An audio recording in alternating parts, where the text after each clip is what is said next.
Assalamualaikum warahmatullahi wabarakatuh. Perkenalkan, saya Nida Aprilia Lestari dengan NIM 231080200048 dari kelas A, mata kuliah Manajemen Kinerja. Di sini saya akan membahas tentang measuring performance as behavior atau pengukuran kerja sebagai perilaku. Topik ini penting dalam manajemen kinerja karena seringkali kita terlalu fokus pada hasil akhir, padahal proses seseorang dalam bekerja juga memiliki peran yang sangat besar dalam menentukan keberhasilan suatu organisasi. Oleh karena itu, pendekatan ini hadir untuk melihat bagaimana cara kinerja secara lebih menyeluruh, tidak hanya dari apa yang dihasilkan, tetapi juga bagaimana cara orang tersebut mencapai. Secara konsep, pengukuran kinerja sebagai perilaku artinya bagaimana kita menilai seseorang bekerja. Jadi yang menjadi fokus itu bukan hanya output atau hasil akhir, tapi juga proses kerja, sikap, cara berinteraksi. Secara konsep, pengukuran kinerja sebagai perilaku itu berarti kita menilai bagaimana seseorang bekerja. Jadi yang menjadi fokus utama itu bukan hanya output atau hasil akhir, tapi juga proses kerja, sikap, dan cara berinteraksi serta tindakan nyata yang dilakukan selama menjalankan tugas. Dalam banyak kasus, terutama dalam pekerjaan yang berbasis layanan, komunikasi, atau kerja tim, perilaku kerja justru menjadi faktor utama yang menentukan keberhasilan layanan. Nah, misalnya dalam pekerjaan customer service, keberhasilan itu tidak hanya diukur dari jumlah masalah yang diselesaikan, tapi juga dari bagaimana karyawan tersebut berkomunikasi dengan baik dengan pelanggan, apakah ia ramah, responsif, dan mampu memberikan solusi yang baik. Hal-hal seperti ini tidak bisa diukur dengan hanya dengan angka, tetapi juga harus dilihat dari perilakunya. Pendekatan ini biasanya digunakan dalam situasi di mana hasil kerja itu sulit diukur secara langsung, seperti pekerjaan di bidang sumber daya manusia, pendidikan, pelayanan publik, atau pekerjaan yang sangat bergantung pada sistem kolaborasi tim. Dalam kondisi seperti ini, kita tidak hanya menilai berdasarkan hasil, maka penilaian bisa tidak adil atau tidak lengkap. Oleh karena itu, organisasi perlu melihat aspek perilaku agar mendapatkan gambaran kinerja yang lebih kuat. Nah, dalam pengukuran kinerja berbasis perilaku terdapat beberapa langkah penting yang harus dilakukan. Langkah pertama itu identifikasi kompetensi. Yang pertama, kompetensi merupakan kombinasi dari pengetahuan, keterampilan, dan juga kemampuan atau sikap yang dimiliki seseorang. Ketiga hal ini saling berkaitan dan menjadi dasar menentukan apakah seseorang itu mampu menjalankan tugas atau pekerjaannya dengan baik atau tidak. Kompetensi ini tidak hanya sekedar dimiliki, tetapi juga dapat ditunjukkan melalui perilaku nyata dalam pekerjaan sehari-hari. Terdapat dua jenis kompetensi utama yang perlu dipahami. Yang pertama itu ada diferensiasi kompetensi, yaitu kompetensi yang membedakan antara karyawan yang memiliki kinerja tinggi dengan karyawan rata-rata. Kompetensi ini biasanya dimiliki oleh karyawan yang unggul dan menjadi faktor pembeda dalam performa kerja. Yang kedua ada threshold competencies, yaitu kompetensi dasar yang wajib dimiliki oleh semua karyawan agar dapat menjalankan pekerjaannya dengan standar minimum yang diharapkan. Tanpa kompetensi ini, seseorang akan sulit untuk bekerja secara efektif. Dengan memahami kedua jenis kompetensi ini, organisasi itu dapat menentukan standar dasar sekaligus mengidentifikasi faktor yang membuat seseorang menjadi lebih unggul dibandingkan dengan yang lainnya. Kemudian langkah berikutnya adalah identifikasi indikator perilaku. Seperti yang sudah dijelaskan sebelumnya, kompetensi ini tidak dapat diukur secara langsung. Oleh karena itu, kita memerlukan indikator perilaku sebagai representasi dari kompetensi tersebut.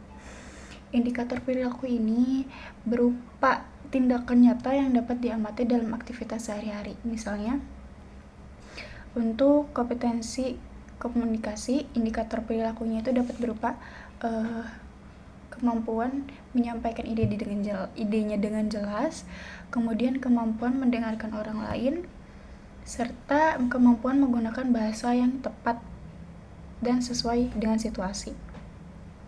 Dengan adanya indikator perilaku, penilaian ini menjadi lebih objektif karena didasarkan pada hal-hal yang bisa dilihat dan diamati, bukan hanya berdasarkan opini ataupun asumsi. Kemudian tahap selanjutnya adalah pengukuran atau deskripsi kompetensi. Pada tahap ini, setiap kompetensi itu harus dijelaskan secara rinci agar tidak menimbulkan interpretasi yang berbeda-beda. Penjelasan tersebut mencakup definisi yang jelas mengenai kompetensi, contohnya perilaku yang menunjukkan bahwa kompetensi tersebut dimiliki. Contohnya menunjukkan bahwa kompetensi tersebut belum dimiliki, serta saran atau langkah pengembangan yang bisa dilakukan. Dengan adanya deskripsi yang jelas, proses penilaian itu menjadi lebih konsisten dan adil, serta dapat membantu karyawan memahami apa yang diharapkan dari mereka. Setelah memahami kompetensi diidentifikasi dan diukur, masuk ke bagian sistem pengukuran. Secara umum itu ada 2 jenis sistem yang dilakukan, yaitu sistem komparatif dan juga sistem absolut.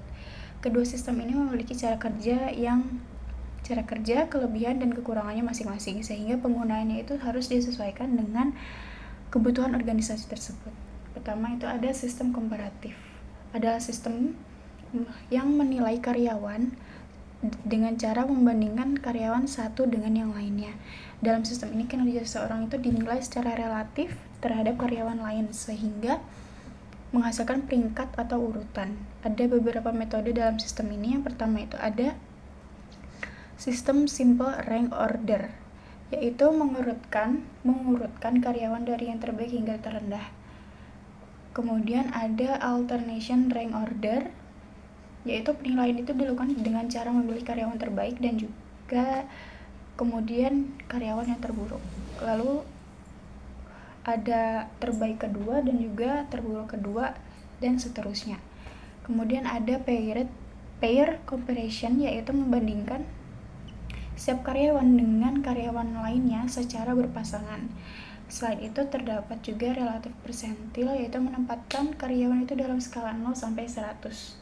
Serta force distribution yang membagi karyawan ke dalam kategori tertentu berdasarkan persentase yang telah ditentukan. Misalnya 20 itu terbaik, kemudian yang 70% itu rata-rata, dan 10% itu yang terendah. Sistem komparatif ini memiliki beberapa kelebihan, yaitu yang pertama mudah digunakan dan mudah dipahami. Selain itu, sistem ini dapat membantu mengurangi bias penilaian seperti kecenderungan memberikan nilai yang terlalu tinggi atau terlalu rendah kepada semua karyawan. Sistem ini juga berguna untuk pengambilan keputusan administratif seperti promosi, pemberian bonus, dan juga PHK atau pemutusan hubungan kerja. Dalam lingkungan kerja yang kompetitif, sistem ini dapat mendorong karyawan untuk meningkatkan performa mereka. Namun, dalam sistem komparatif juga memiliki kekurangan yang perlu diperhatikan. Salah satunya adalah kurangnya feedback yang spesifik. Karyawan itu hanya mengetahui posisi mereka dibandingkan dengan orang lain, tetapi tidak mengetahui secara jelas apa yang harus diperbaiki. Selain itu, sistem ini dapat menimbulkan persaingan yang tidak sehat. Kemudian ada juga konflik antar karyawan, terus menurunkan kerjasama tim. Nah, sistem penilaian ini juga kurang cocok diaplikasikan atau digunakan dalam kelompok kecil, serta pekerjaan yang sangat bergantung pada kolaborasi. Sistem ini juga tidak menunjukkan seberapa besar perbedaan kinerja antar karyawan, sehingga informasi yang dihasilkan itu bisa kurang mendalam. Nah, sebagai alternatif dari sistem penilaian komparatif, terdapat sistem absolut yang menilai karyawan itu berdasarkan standar tertentu, bukan berdasarkan perbandingan dengan orang lain. Dalam sistem ini, karyawan itu dinilai berdasarkan kriteria yang sama, sehingga lebih fokus pada pencapaian individu tersebut terhadap standar yang telah ditetapkan. Beberapa metode yang digunakan dalam sistem absolut ini antara lain ada esai, yaitu penilaian dalam bentuk narasi yang menjelaskan kekuatan dan kelemahan setiap karyawan. Kemudian ada behavior checklist, yaitu daftar perilaku yang dicentang jika muncul pada karyawan.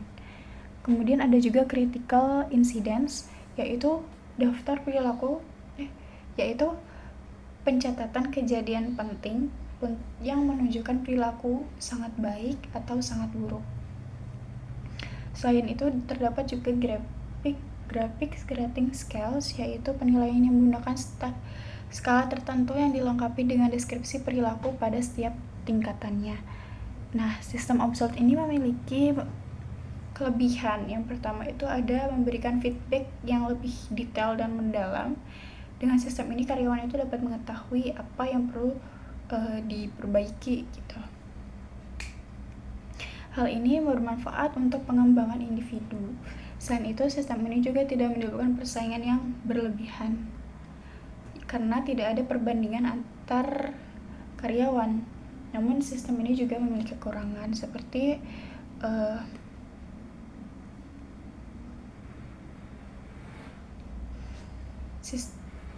seperti potensi subjektivitas jika standar yang digunakan itu tidak jelas. Kemudian proses penilaian ini juga bisa menjadi lebih lama dan membutuhkan usaha yang lebih besar, terutama jika tidak menggunakan format yang terstruktur.